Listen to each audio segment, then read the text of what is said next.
Hello, welcome to Biology, the scientific study of life. Nervous systems.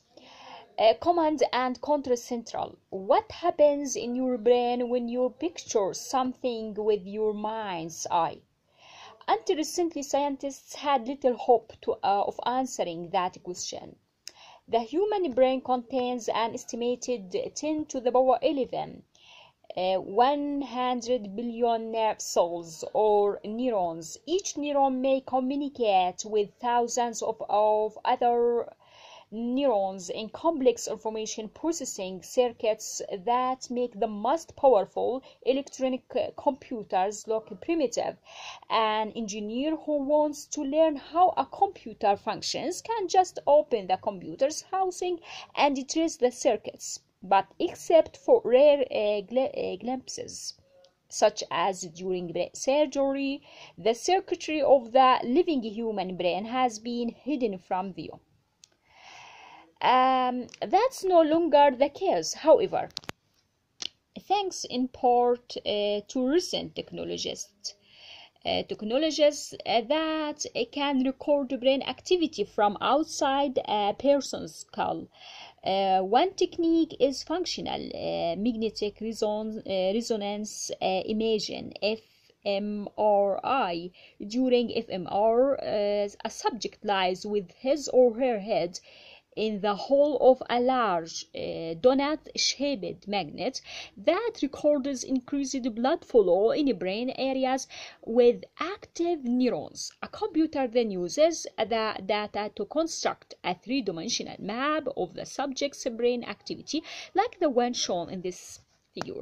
This recording can be made while the subject is doing various tasks, such as speaking, moving a hand, looking at pictures, or forming a mental image of an object or a person's face. The results of brain imaging and other research methods reveal that groups of neurons function as specialized circuits dedicated to different tasks. These circuits are responsible for the feats of sensing and moving, and for the many types of animal behavior. The ability to sense and react originated billions of years ago with prokaryotes that could detect changes in their environments and respond in ways what enhanced their survival and reproductive success. For example, locating food sources by chemiotaxis. Later modification of this sample process provided multicellular organisms with a mechanism for communication between cells of the body. By the time of Cambrian explosion, more than 500 million years ago, systems of neurons that allowed animals to sense and move rapidly had evolved in essentially their present forms.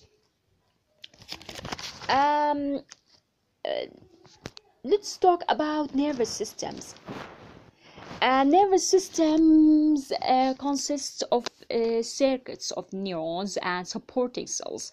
All animals except the sponges have some type of nervous system. What distinguishes the nervous system of different animal groups is not so much their basic building block, the neurons themselves, but how the neurons are organized into circuits. Organization of nervous systems. The simplest animals with nervous systems, the Nigerians, have gradually symmetrical bodies organized around a gastrovascular cavity. In some Nigerians, such as the Hydra, notice that, shown here, the neurons controlling the contraction and expansion of the gastrovascular cavity are arranged in diffuse nerve nets. The nervous systems of more complex animals contain nerve nets as well as nerves, which are bundles of fiber-like extensions of neurons. For example, sea stars have a nerve net in each arm, connected by radial nerves to a central nerve ring. This organization is better suited than a diffuse nerve net for controlling more complex movements. Greater complexity of nervous systems and more complex behavior evolved with civilization, which included the clustering of neurons in a brain near the anterior front end of animals with elongated bilaterally symmetrical bodies in flatworms such as planarian shown in this figure. Notice that as a small brain and longitudinal nerve course constitute the simplest clearly defined central nervous system, CNS in more complex invertebrates such as annelids, notice that, and arthropods behavior is regulated by more complicated brains and ventral nerve cores containing segmentally arranged clusters of neurons called ganglia, nerves that connect the CNS with the rest of an animal's body make up the peripheral nervous system, PNS. Mollusks are good examples of how nervous system organization correlates with an animal's lifestyle. Sessile or slow moving mollusks such as clams and chitons have little or no civilization and relatively simple sense organs.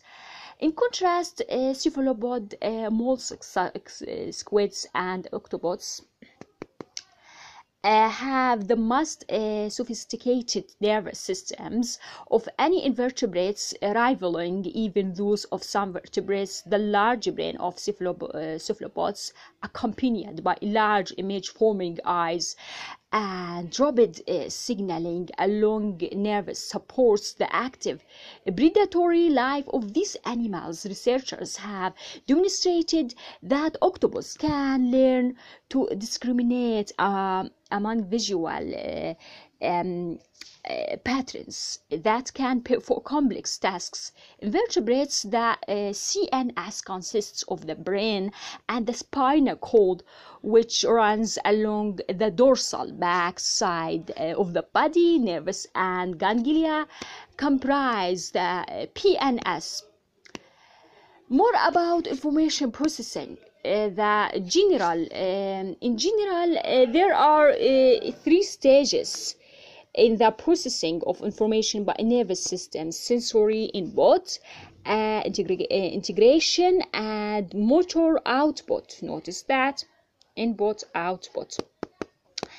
The 3 stages are handled by a specialized population of neurons. Sensory neurons transmit information from sensors that detect external stimuli, light, sound, touch, heat, smell, and taste, and internal conditions such as blood pressure, blood CO2 level, and muscle tension.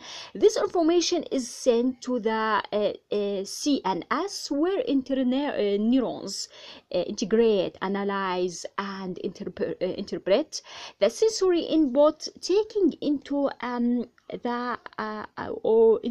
account the immediate context as well as what has happened in the past.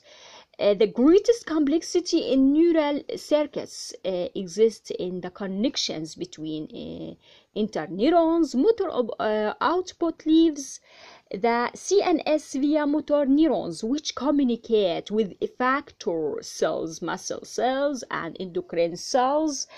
The stages of sensory input, integration, and motor output are easiest to study in the relatively simple nerve circuits that produce reflexes. The body's automatic responses to stimuli diagrams. Notice this one, which these diagrams show the nerve circuits that underlies the knee-jerk reflex in humans. Notice that. Neuron structure. One of the major themes of biology is that form fits function. This theme, which applies at all levels, from molecules to organisms, is clearly illustrated at the cellular level by neurons. The ability of neurons to receive and transmit information depends on their elaborate structure.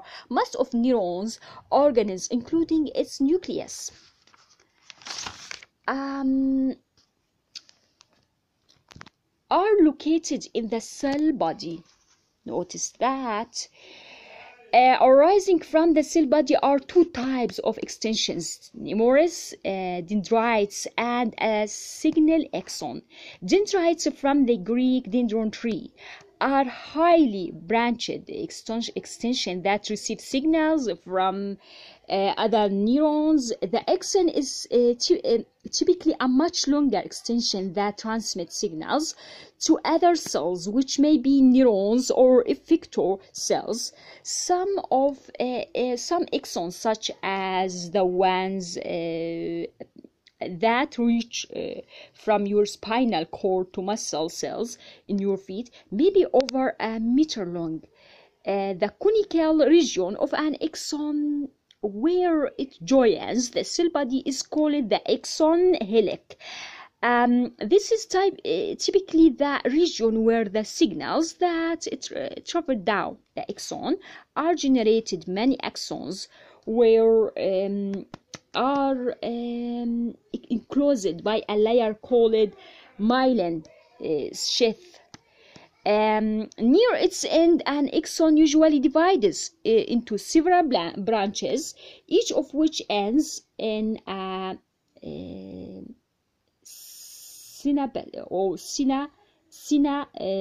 sympathetic terminal.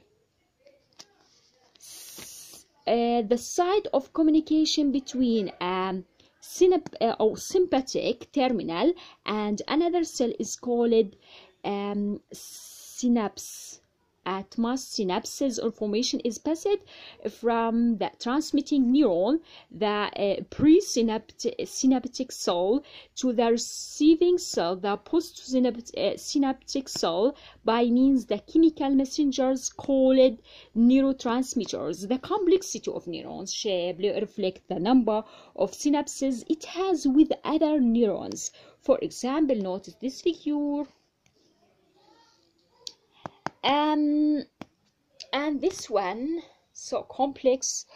The complexity of a neuron's shape reflects the number of synapses it has with other neurons. For example, the interneuron shown in the lower part of this figure has about 100,000 synapses on its highly branched dendrites, whereas neurons with simpler dendrites have far fewer synapses.